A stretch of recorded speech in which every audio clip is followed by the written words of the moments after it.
মন্ত্রীমশাই আর ফাহিম বের হবে কিছু সময়ের মধ্যে। মন্ত্রীমশাইয়ের গাড়ির সামনে দাঁড়িয়ে পড়ে শুভ্রা। গার্ডরা আটকাতে চাইলে ফাহিমের সাথে কথা বলিয়ে দিল। আরহাম বের হচ্ছে বাইরের দিকে, তার পিছনে ফাহিম দোয়া দুরুদ পড়তে পড়তে আসছে। শুভ্রা যে এখানে আছে সেটা জানিয়েছে আরহামকে, তাই তো ভয় এমন করছে। নিজের গাড়ির সামনে কোনো মেয়েকে উল্টো ফিরে দাঁড়িয়ে থাকতে দেখে অবাক হয় আরহাম। মেয়েরা তার আশেপাশে থাকুক সেটা তার মোটেও পছন্দ নয়। ফাহিমের দিকে তাকায় সে। ফাহিম কাচুমাচু হয়ে দাঁড়িয়ে আছে। আরহাম এগিয়ে যায় গাড়ির দিকে। গার্ড তো অনুমতি না নিয়ে কাউকে প্রবেশ করতে দিবে না, তাহলে এই মেয়েকে? গাড়ির সামনে এসে দাঁড়ায় সে। মেয়েটির থেকে তার দূরত্ব কয়েক হাত মাত্র। মেয়েটির উদ্দেশ্যে কিছু বলার আগেই তার দিকে ফেরে মেয়েটি। অবাকের চরম পর্যায়ে পৌঁছে যায় আরহাম। বিশ্বাস করতে পারছে না অসভ্য মেয়েটি এখানে। রাতের ঘটনাকে কেন্দ্র করে হলেও তো তার থেকে দূরে থাকার কথা এই মেয়ের। পরক্ষণে আবার নিজের মনেই বলে, এই নির্লজ্জ মেয়ের দ্বারা সবই সম্ভব। না হলে রাতের খারাপ ব্যবহার করলো তবুও তার সামনে উপস্থিত হয়েছে। আরহামের ভাবনার মাঝেই শুভ্রা খুঁটিয়ে খুঁটিয়ে দেখে নিল আরহামকে। বরাবরের মতোই আজও শুভ্র রঙের পাঞ্জাবি তার মন্ত্রীমশাইয়ের শরীরে। চুলগুলোর দিকে নজর দেয় শুভ্রা, পিছনে ছুটি করে রাখা। কয়েকটা চুল অবশ্য মুখের সামনে আছে। কপালের ঠিক বাপাশের কালো তিলটা শুভ্র মুখশ্রীকে যেন আরো সুন্দর করে তুলেছে। এই মেয়ে, এখানে কি করছো তুমি? তোমাকে বলেছি না আবার আশেপাশে আসবে না। আর তোমাকে ভিতরে প্রবেশ করতে গিয়ে দিল। ধ্যান ভাঙে শুভ্রার। কিছুটা ভাব নিয়ে সে বলে, প্রথমত আমি এখানে এসেছি ভাইয়ার জন্য, আর যেহেতু আপনি ভাইয়ার সাথে আছেন তাই আপনার আশেপাশে আসতে হলো। না হলে আমার কোনো ইচ্ছাই নেই আপনার মুখ দেখার। আর ভাইয়ার কথা বলাতে আমাকে ভিতরে প্রবেশ করতে দিয়েছে। হতভম্ব হয়ে যায় আরহাম আর ফাহিম। তারা বিশ্বাস করতে পারছে না শুভ্রা এসব বলল। ফাহিম বড় বড় চোখ করে তাকালো শুভ্রার দিকে। আরহামের মুখে প্রকাশ পেল রাগের আভা। এই মেয়ে তার জন্য আসেনি, আবার তার নাকি মুখও দেখার ইচ্ছে নেই। সুদর্শন মন্ত্রী আরহাম শিকদারকে কেউ এভাবে বলল? তাছাড়া কিছুদিন আগেই না সকলের সামনে প্রেম নিবেদন করলো, আবার সেদিন রাতেও তো কল করে একই কথা বলছিল। তাহলে এখন এমন ব্যবহার? বিশ্বজয়ের হাসি দিল শুভ্রা। মুখে মাস্ক থাকার কারণে কেউ দেখতে পেল না সেই হাসি। প্রতিশোধ নিল সে। তার উপর রাতে রাগ ছেড়েছিল না, এখন কেমন লাগে দেখুন মন্ত্রী মশাই। এই শুভ্রার সাথে রাগ দেখানো। ভাইয়া তাড়াতাড়ি ছুটি হয়েছে তাই ভাবলাম তোমাকে দেখে যাই। এখন দেখা শেষ, আমি যাচ্ছি। বলেই এক সেকেন্ডও দাঁড়ালো না শুভ্রা। সামনে রাখা বেনি পিছনে নিয়ে দ্রুত বেগে বেরিয়ে গেল বাইরে। ড্রাইভারকে গাড়ি চালাতে বলে উঠে পড়ল সে। এখানে থাকলে এখন নিশ্চিত মন্ত্রীমশাইয়ের ঝাড়ি শুনতে হতো তাকে। এদিকে আরহাম আর ফাহিম ক্যাবলা কান্তের মতো দাঁড়িয়ে আছে।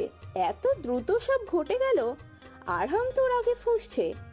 এই মেয়ে চলে না গেলে হয়তো কিছু একটা করেই ফেলতো আরহাম। বেগম রোকেয়া বিশ্ববিদ্যালয়, রংপুর। 2008 সালের 12 অক্টোবর রংপুর বিশ্ববিদ্যালয় নামে যাত্রা শুরু করে এই বিশ্ববিদ্যালয়টি। পরবর্তীতে 2009 সালে নারী জাগরণের অগ্রদূত বেগম রোকেয়া সাখাওয়াত হাসানের নামানুসারে বিশ্ববিদ্যালয়টির নাম দেওয়া হয় বেগম রোকেয়া বিশ্ববিদ্যালয়, রংপুর। উত্তরবঙ্গের বাতিঘর হিসেবে অভিহিত করা হয় এই বিশ্ববিদ্যালয়টিতে। বর্তমানে প্রধানমন্ত্রী শেখ হাসিনা বিশ্ববিদ্যালয়টির উদ্বোধন করে। ঢাকা কুড়িঘর মহাসড়কের পাশে রংপুর পার্কের এলাকায় প্রায় 75 একর জায়গা জুড়ে বিশ্ববিদ্যালয়টি অবস্থিত। রংপুরের ঐতিহ্যবাহী কারমাইকেল কলেজ এবং ক্যাডেট কলেজের মধ্যবর্তী স্থানে অবস্থিত, যা কিনা রংপুর শহরের প্রাণকেন্দ্র থেকে মাত্র 5 কিলোমিটারের দূরত্বে। বিশ্ববিদ্যালয়টিতে বর্তমানে শিক্ষার্থীর সংখ্যা প্রায় 8000। ছেলেদের জন্য 2টি আবাসিক হল এবং মেয়েদের জন্য রয়েছে একটি। তাছাড়া বিশ্ববিদ্যালয়টির ক্যাফেটেরিয়াও শিক্ষার্থীদের নিকট স্বাচ্ছন্দ্যমূলক একটি জায়গা। পূর্বের মরুভূমির ন্যায় বিশ্ববিদ্যালয়টি বর্তমানে প্রায় 400 বৃক্ষের সমাহারে এক ঘন্ট সবুজ আয়তন। বিশ্ববিদ্যালয়টির ভেতরেই রয়েছে কেন্দ্রীয় জামে মসজিদ। ভার্সিটির প্রায় সকল শিক্ষার্থী অধীর আগ্রহে অপেক্ষা করছে মন্ত্রী আরহাম শিকদারের জন্য। সুন্দর এবং পরিপাটি করে সাজানো হয়েছে ভার্সিটিটিকে। তাদের অপেক্ষার অবসান ঘটিয়ে পরপর 4টি গাড়ি এসে থামে তাদের সামনে, যার মধ্যে একটিতে অবস্থান মন্ত্রী আরহাম শিকদারের। মুহূর্তের মধ্যেই গাড়িগুলো থেকে নেমে পড়ে কালো পোশাকে আবৃত গার্ডেরা। ঘিরে ফেলে মন্ত্রী আরহাম শিকদারের গাড়ি। সকলের সামনে দৃশ্যমান হয় তাদের অপেক্ষাকৃত কাঙ্ক্ষিত মানুষটি। চুলের মধ্যে হালকা করে হাত বুলিয়ে নেমে পড়ে গাড়ি থেকে আরহাম। শুভ্র রঙে অমায়িক সুন্দর লাগছে তাকে। ব্যাস এতটুকুই যথেষ্ট ছিল মেয়েদেরকে আকৃষ্ট করতে। ফাহিম এসে দাঁড়ায় আরহামের ডান দিকে। কিছু সংখ্যক মেয়ে ফাহিমের দিকেও ড্যাব ড্যাব করে তাকিয়ে আছে। ফাহিম একবার আরহামের দিকে তাকাচ্ছে তো আর একবার সামনে থাকা কিছু দূরত্বে অবস্থানরত মেয়েদের দিকে, যারা কিনা হা করে তাকিয়ে আছে। হালকা হাসে ফাহিম মেয়েদের অবস্থা দেখে। আরহামের দিকে যে এতগুলো মেয়ে তাকিয়ে আছে তার সেদিন কোনো ভ্রুক্ষেপ নেই। সে তো আছে নিজের গাম্ভীর্যতায়। বেশ কিছু সময় নিয়ে তাদের অভ্যর্থনা জানানো হয়। অতঃপর শুরু হয় কাঙ্ক্ষিত অনুষ্ঠানটি। আরহামের বক্তব্য মেয়েরা হা করে শুনছিল। কি সুন্দর গুছিয়ে কথা বলে সবকিছু লোকটা। স্টেজে শুভ্র শাড়ি পরিহিত শুভ্রাকে দেখে অবাক হয় আরহাম। এই মেয়ে এই ভার্সিটিতে পড়ে নাকি? যদি পড়েও তাহলে এতক্ষণ কেন নজরে এলো না? ফাহিম, মেয়েটা এখানে কি করছে? ফাহিম জানতো আরহাম তাকে ঠিক এই প্রশ্নটাই করবে, কিন্তু শুভ্রা স্টেজে থাকার বিষয়টা সেও ঠিক বুঝতে পারছে না। ভাই, বনি এই ভার্সিটিতেই ভর্তি হয়েছে, প্রথম বর্ষের শিক্ষার্থী। ভ্রু কুচকে যায় আরহামের। তার থেকে গুনে গুনে 12 বছরের ছোট এই মেয়েটি। শাড়ি পরিহিতা এই মেয়েকে দেখে তো তা মনে হয় না। তার থেকেও বড় কথা, এই মেয়ে কিনা তার থেকে 12 বছরের বড় একজনকে এভাবে সকলের সামনে ভালোবাসি বলেছিল। সেদিনের কথা মনে পড়তেই অদ্ভুত এক অনুভূতি হয় আরহামের ভিতর। তাছাড়া প্রথম বর্ষের স্টুডেন্ট হলে স্টেজে কি করছে এই মেয়ে? নবীনদের বরণের উদ্দেশ্যে তো পুরনো শিক্ষার্থীদের এইসব অনুষ্ঠান সামলানোর কথা। আর কিছু ভাবার আগেই শুভ্রার পাশে একজন ছেলেকে দাঁড়াতে দেখে আরহাম। মুখোমুখি দাঁড়িয়ে আছে শুভ্রা আর ছেলেটি। আরহাম নিজের মধ্যে এই মুহূর্তে রাগ অনুভব করছে, কিন্তু বুঝতে পারছে না হঠাৎ এমন রেগে যাওয়ার কারণ কি তার। ফাহিম আরহামের অবস্থা দেখে মুচকি হাসে। শুভ্রা একবার আর চোখে তাকায় আরহামের দিকে। কি সুন্দর লাগছে তার মন্ত্রীমশাইকে। সে জানে তার মন্ত্রীমশাই শুভ্র পাঞ্জাবি পরবে, তাই তো সে মন্ত্রীমশাইয়ের সাথে মিলিয়ে শুভ্র রঙের শাড়ি পরেছে। শুভ্রার চোখে স্পষ্ট খেলা করছে কোনো শয়তানি কিছু। এবার সে তাকায় তার সামনে থাকা ছেলেটির দিকে, চোখ দিয়ে কিছু একটা ইশারা করে। ছেলেটিও বুঝতে পেরে আরেকটু এগিয়ে আসে শুভ্রার দিকে। এখন তাদের মধ্যেকার দূরত্ব মাত্র 1 হাত পরিমাণ। শুভ্রার মুখে ফুটে ওঠে শয়তানি হাসি। এমন ভাব করছে যেন সে মন্ত্রীমশাইকে দেখতেই পায়নি। অতঃপর তারা একসঙ্গে গান গাওয়ায় মনোনিবেশ করে। হঠাৎ সুমধুর নারী কণ্ঠ কর্ণগোচর হতেই ভাবনার জগৎ থেকে বের হয়ে আসে আরহাম। এতক্ষণ যাবৎ কি উদ্ভট চিন্তা ভাবনা করছিল সে? নারী কণ্ঠের অধিকারীকে খুঁজতে গিয়ে আবিষ্কার করে শুভ্রাকে। মুগ্ধ হয় সে। বিষাদ ভরা মন কিছু সময়ের মধ্যেই ছেয়ে যায় মুগ্ধতায়, কিন্তু সাথে ছেলেটার যুগল গান শুনে বিরক্ত হয় সে। এখন তো আরহাম নিজেই নিজের উপর বিরক্ত হচ্ছে। তার কেন এতবার মুড সুইং হচ্ছে? গান শেষ হলে কড়া হাততালিতে মেতে ওঠে সকলে। বাহবা দিচ্ছে সকলকে তাদের যুগল গানকে। সকলেই মুগ্ধতার সহিত শুনেছে শুভ্রা আর আদিত্যের যুগল গান। এই ভার্সিটিতে অনেকটা জনপ্রিয় আদিত্য তার কণ্ঠের জন্য। অনার্স 3য় বর্ষের ছাত্র সে। আজকে তার সাথে একটি মেয়ের গান গাওয়ার কথা ছিল, কিন্তু হঠাৎ অসুস্থ হয়ে পড়ার কারণে মেয়েটি আসতে পারেনি। বিষয়টা জানার পর অদিতি শুভ্রার কথা জানায় তার ভাইকে। সাথে শোনায় শুভ্রার গানে কিছু রেকর্ডিং। সকলে মিলে রাজি করায় শুভ্রাকে। শুভ্রা কিছুতেই রাজি হচ্ছিল না গান গাইতে, কিন্তু পরে কি যেন ভেবে সে রাজি হয়ে যায়। গান শেষে শুভ্রা আর আদিত্য নেমে পড়ে স্টেজ থেকে। রাইমা আর অদিতি ঝাঁপিয়ে পড়ে শুভ্রার উপর। শুভ্রা তাল সামলাতে না পেরে ঠাস করে নিচে পড়ে যায়, সাথে রাইমা আর অদিতিও। সকলেই অবাক চোখে তাদের দিকে তাকিয়ে আছে। সবচেয়ে বেশি অবাক তো ফাহিমই হয়েছে। রাইমাকে সে মোটেও এখানে আশা করেনি। তার তো বিশ্বাসই হচ্ছে না রাইমা তার সামনে। ছাগলের দল, ওঠ আমার উপর থেকে। আল্লাহ গো, আলু ভর্তা করে ফেললো আমাকে। ওই ওঠ, তাড়াতাড়ি উঠ। শুভ্রার কথা শুনে দুজনেই দাঁত কেলিয়ে উঠে পড়ে। আরে আমাকে তোল, কোমরটা মনে হয় ভেঙে ফেলেছিস। উচ্চ স্বরে হেসে ওঠে সকলে। শুভ্রা অগ্নিদৃষ্টি নিক্ষেপ করে সকলের দিকে, আর চোখে মন্ত্রীমশাইয়ের দিকে তাকায় একবার। যে কিনা তার দিকে ভ্রু কুচকে তাকিয়ে আছে। ইস, কি লজ্জা, কি লজ্জা! এভাবে সকলের সামনে পড়ে গেল।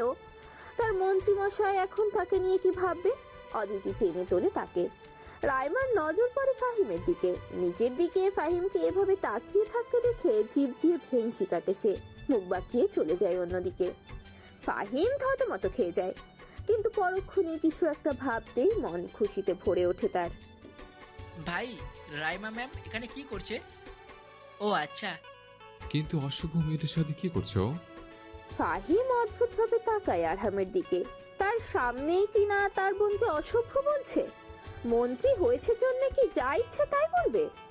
ভাই, যাকে অশুভ বলছেন সে আমার বোন।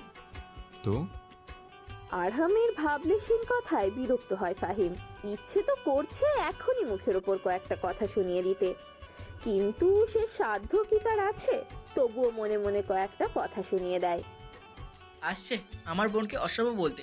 নিজের বোন যে অশুভ তার কোনো খোঁজ নেই। একদিন গুনে গুনে সব কথার শোধ তুলবো। ভার্সিটির সকল কিছু শেষে এবার বিদায়ের পালা আরহামের। সকলেই নানা কথা বলছে তার সাথে, কিন্তু আরহাম কেমন থমথমে হয়ে আছে। তার মনেই বারবার একটা কথাই উকি দিচ্ছে। মেয়েটা আজকে আমার দিকে একবারও তাকায়নি। এই মন্ত্রী আরহাম শিকদার কি ভাবতে গেছে, কি ভাবে নিজেকে? আরহামের হাঁটুর বয়সে একটা মেয়ে, তার আবার ভাব দেখো। আরে না, শুধু 12 বছরের ছোট মাত্র। সবকিছু কেমন যেন লাগছে তার। ওই মেয়েকে নিয়ে এসব কেন ভাবছে ও? বারবার নিজেকে বোঝাচ্ছে যেন মেয়েটিকে নিয়ে না ভাবে, কিন্তু ওই যে বেহায়া মন, যা বারণ করি তাই নিয়েই পড়ে থাকে। গাড়িতে ওঠার সময় আরহাম দেখতে পায় শুভ্রাকে আদিত্যের সাথে হেসে হেসে কথা বলছে। পাশে অদিতি আর রাইমাও আছে। কিছুক্ষণ তাকিয়ে থেকে নিজের নজর ঘুরিয়ে নিয়ে গাড়িতে বসে পড়ে আরহাম। নিজের কাছে নিজেকে অপরিচিত বলে মনে হচ্ছে তার। যেই আরহাম শিকদার নারীদের থেকে দূরত্ব বজায় রেখে চলে, কোনো নারীর দিকে ভালোভাবে তাকায় না পর্যন্ত, সে কিনা একটা মেয়েকে এভাবে পর্যবেক্ষণ করছে। আরহামের গাড়ি চোখের আড়াল হতেই উচ্চস্বরে হেসে ওঠে শুভ্রা। হঠাৎ তাকে এভাবে হাসতে দেখে হকচকিয়ে যায় রায়মারা। ওই, এভাবে হাসছিস কেন? নিজের হাসি কোনোভাবে নিয়ন্ত্রণ করে আনে শুভ্রা। রাইমা আর অদিতির দিকে চোখ দিয়ে ইশারা করতেই তারাও হেসে ফেলে। আদিত্য বেচারা ক্যাবলা কান্তের মতো তাকিয়ে আছে তাদের দিকে। তাকে ওভাবে তাকাতে দেখে আর এক দফা হেসে ফেলে ওরা। আদিত্যদা, আপনাকে অসংখ্য ধন্যবাদ। তেমন কিছু না, এমনিতেই বলতে ইচ্ছা করলো। আদিত্যের মাথার ওপর দিয়ে যায় শুভ্রার সব কথা। অতঃপর সকলে চলে যায় নিজেদের বাড়ির উদ্দেশ্যে। তারা সেই স্থান ত্যাগ করতেই গাছের আড়াল থেকে বেরিয়ে আসে একজন যুবক। শুভ্রার যাওয়ার পানে তাকিয়ে আছে সে। মুখে বিরাজ করছে রহস্যময় হাসি। বলতে বলতেই বিশ্রীভাবে হেসে ওঠে যুবকটি। ভার্সিটি প্রায় ফাঁকা হওয়ার কারণে কেউ দেখতে পেল না যুবকটির সেই হাসি। শিকদার বাড়ির ড্রয়িং রুমে বসে আছে শুভ্রা। নিজেকে যত সম্ভব শান্ত রাখার চেষ্টা করছে। তার পাশেই রাইমা আর অদিতি মুচকি মুচকি হাসছে। আজকে ভার্সিটি থেকে আসার সময় শুভ্রাকে জোর করে নিয়ে এসেছে রাইমা। শুভ্রা জানতো না তাকে খানবাড়িতে নিয়ে আসা হবে। জানলে হয়তো ও রাইমার সাথে আসতোই না। শুভ্রা বেশ ভালো করেই বুঝতে পারছে রাইমা আর অদিতি ইচ্ছে করেই তাকে নিয়ে এসেছে এখানে। আজমল শিকদার খুঁটিয়ে খুঁটিয়ে দেখছেন শুভ্রাকে। এতেই বেশ অস্বস্তি হচ্ছে শুভ্রার। তাকে এভাবে কেন দেখছে? মাশাআল্লাহ। হঠাৎ করেই আজমল শিকদারের এমন কথায় চমকে ওঠে শুভ্রা। সে তাকায় আজমল শিকদারের দিকে। যখন থেকে শুভ্রা এসেছে তখন থেকেই আজমল শিকদার তাকে দেখে যাচ্ছে। শুভ্রা কথা বলতে চাইলে কোনো কথা বলেননি আজমল শিকদার, তাই শুভ্রাও চুপ ছিল। তার জন্য খুবই কষ্টকর হয়ে পড়েছে এভাবে শান্ত হয়ে বসে থাকা। তার ভেতর থেকে কেউ যেন বারবার বলছে, শুভ্রা এভাবে কেন বসে আছিস, কিছু একটা কর। এভাবে থাকা আর সম্ভব নয়, কথা না বলে থাকা যাচ্ছে না আর। কিন্তু নিজেকে যথাসম্ভব নিয়ন্ত্রণে রেখেছে শুভ্রা। হঠাৎ আজমল শিকদারের এমন কথার মানে বোধগম্য হচ্ছে না তার। কেমন দেখলি নানু? চোখ টিপ মেরে বলে রাইমা। আজমল শিকদার চোখে চোখে রাইমাকে কিছু ইশারা করে। রাইমা বুঝতে পেরে মুচকি মুচকি হাসছে। এই যে মেয়ে, এইরকম চুপচাপ বসে আছো কেন? অবাক হলো শুভ্রা। সে ভাবছে কি অদ্ভুত এই মানুষটা। সে তো কথা বলতে চেয়েছিল কিন্তু তিনিই তো বলল না। তাহলে এখন আবার উল্টো ছুড়ে চলছেন কেন? না মানে আপনি তো কোনো কথা বলছিলেন না। আবারও মুখে মুখে তর্ক করছো? ভারী অসভ্য মেয়ে তো তুমি। ভ্রু কুঁচকে যায় শুভ্রার। আজমল শিকদার মুখ টিপে হাসছেন। নিজেকে আর সামলাতে না পেরে এবার উচ্চস্বরেই হেসে উঠলেন। রাইমা আর অদিতি যেন এটারই অপেক্ষায় ছিল। তারাও যোগ দিল আজমল শিকদারের সাথে। নীলিমা শিকদার গিয়েছিলেন রান্নাঘরে খাবার আনতে। ড্রয়িং রুম থেকে রান্নাঘর সবটাই দেখা যায়, তাই তিনি এতক্ষণ সবকিছুই দেখেছেন। তিনিও তাল মেলালেন রাইমাদের সাথে। আসাদ শিকদার আর আরহাম নেই বাসায়, তারা গেছে নিজ কাজে। শুভ্রা কিছুক্ষণ তাদের দিকে তাকিয়ে থেকে নিজে উচ্চস্বরে হেসে দেয়। শুভ্রাকে হাসতে দেখে এবার বাকিরা অবাক হয়ে যায়। এই মেয়ে হাসছে কেন? দাদু, কি ভেবেছিলেন আমি বোকা? এইভাবে কেন চুপচাপ আছি? আমি প্রথমেই বুঝতে পেরেছিলাম আপনি আমার সাথে মজা করছেন, তাই তো আমিও এতক্ষণ চুপচাপ ছিলাম। মেয়ে, তুমি তো দেখছি বড্ড বুদ্ধিমতী। দাদু, এইভাবে ডাকবেন না। আপনার একমাত্র কোনোথার নাতি এভাবে ডাকে আমায়। আমার যে একটা নাম আছে হয়তো জানেই না। অবাক হয় আজমল শিকদার আর নীলিমা শিকদার। মেয়েটার কথা শুনে বোঝা যাচ্ছে না যে সে এই প্রথমবার খানবাড়িতে এসেছে। কি সুন্দর এতটুকু সময়ের মধ্যে মিশে গেছে তাদের সাথে। আমি যে এখানে আছি সকলে হয়তো ভুলে গেছে। অদিতির মুখ ফোলানো দেখে হেসে দেয় সকলে। নীলিমা শিকদার রাইমাকে বলে তাদের বাড়িটা ঘুরিয়ে দেখাতে। রাইমা অদিতি আর শুভ্রাকে নিয়ে যায়। বাবা কেমন দেখলেন? মাশাআল্লাহ বৌমা, তোমার পছন্দ আছে বলতে হবে। বাবা আপনি কি মেয়েটাকে চিনতে পেরেছেন? কেমন চেনার কথা বলছো বৌমা? এটা সেই মেয়ে যে আপনার নাতিকে নির্বাচনের ফলাফলের দিন সকলের সামনে প্রেম নিবেদন করেছিল। অবাক হন আজমল শিকদার। প্রশ্নবিদ্ধ নয়নে তাকান নীলিমা শিকদারের দিকে। তুমি বুঝলে কি করে বৌমা? সেই দিনের মেয়েটার মুখে তো মাস্ক ছিল। রাইমা বলেছে। নীলিমা শিকদার আর আজমল শিকদার একে অপরের দিকে তাকিয়ে কিছু একটা ভেবে হেসে ওঠেন। আরহামের ঘরের বাইরে দাঁড়িয়ে আছে শুভ্রা। অদিতিকে নিয়ে রাইমা গেছেন নিজের ঘরের ওয়াশরুমে। ঘরটা পাসওয়ার্ড দ্বারা আবদ্ধ করা। ইতিমধ্যে পাসওয়ার্ড দিয়ে দরজা খুলে ফেলেছে সে। শুভ্রা একবার ভাবছে ভেতরে ঢুকবে, আর একবার ভাবছে ঢুকবে না। দ্বিধাদ্বন্দ্বে ভুগতে ভুগতে ঢুকেই পড়ে আরহামের ঘরে। ভেতরে ঢুকে অবাক হয় শুভ্রা। রুমের চারিদিকে খুঁটিয়ে খুঁটিয়ে দেখছে। ঘরের দেয়ালে আরহামের বড় করে একটা ছবি টাঙানো। শুভ্রা কিছুক্ষণ ছবিটার দিকে তাকিয়ে থেকে টুক করে একটা চুমু খায়। নিজে নিজেই লজ্জা পাওয়ার ভান করে সে। ড্রেসিং টেবিলের উপরে থাকা আরহামের পারফিউম একবার নাকের কাছে নিয়ে গন্ধ নেয়। নিজ শরীরে কিছুটা ছড়িয়ে দেয়। পরিপাটি করে সাজানো রুমটা। শুভ্রা একবার নিজের রুমের সাথে তুলনা করে আরহামের রুম। সাথে সাথে একটা কথাই মাথায় আসে তার। কোথায় শুভ্রার গোহাল ঘর আর কোথায় আরামে এত সুন্দর ঘর। ইস শুভ্রা, দেখ তোর মন্ত্রী মহাশয়ের ঘর কত সুন্দর করে গোছানো। আর তোর রুম যে কেউ দেখলে তো বলবে হয়তো ভুল করে গোয়াল ঘরে ঢুকে পড়েছে। নেহাতি বড়ভাবে রুম গুছিয়ে দেয় আমার, না হলে যে আর কি হতো। ঘরের চারিদিকে ঘুরছিল আর এমন কথা ভাবছিল শুভ্রা। ঘুরতে ঘুরতেই আরহামের বারান্দায় চলে যায়। বিশাল বড় বারান্দাটা হরেক রকমের ফুলের গাছে পরিপূর্ণ। অবাক হয়ে যায় শুভ্রা। তার মন্ত্রী মশাইয়ের ফুলের শখ আছে? কই, সে তো জানতো না। বারান্দার এক পাশে কয়েকটা কালো গোলাপের গাছ দেখে চমকে ওঠে শুভ্রা। কালো গোলাপ তার অনেক পছন্দ। তার নিজের বারান্দাতেও হরেক রকমের ফুলের গাছ আছে। কালো গোলাপ লাগিয়েছিল সে, কিন্তু মারা গেছে। তারপর আর লাগানো হয়নি। এখানে এতগুলো কালো গোলাপের গাছ দেখে নিজেকে আর সামলাতে পারলো না শুভ্রা। টুক করে একটা ছোট চারা তুলে নিল। তখন নিজের ফোন সশব্দে বেজে উঠল। ফোনের স্ক্রিনে রাইমা নামটা দেখে অবাক হলো সে। ডাকলেই তো হয়, এভাবে ফোন নেওয়ার কি আছে? হাতে গাছটা নিয়ে দরজার কাছে চলে যায় সে। পাসওয়ার্ড দিতেই খুলে যায় দরজাটা।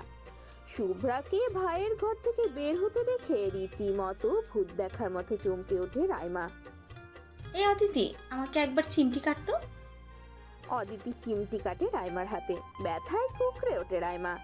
আগুন ঝরা দৃষ্টিতে তাকায় একবার অদিতির দিকে। রাইমার অবস্থা দেখে দাঁত কেলিয়ে হেসে দেয় অদিতি। এই তুই এমন করে তাকিয়ে আছিস কেন? কোথায় একটু জামাইয়ের ঘরে ঢুকেছিলাম, তোর সহ্য হলো না? দেখবি তোর বাসরে তোকে কিভাবে চালায়। আর ফোন দিচ্ছিলি কেন? ডাকলেই তো হতো। বিরক্তি নিয়ে বলে শুভ্রা। রাইমা হাঁ করে তাকিয়ে আছে তার দিকে।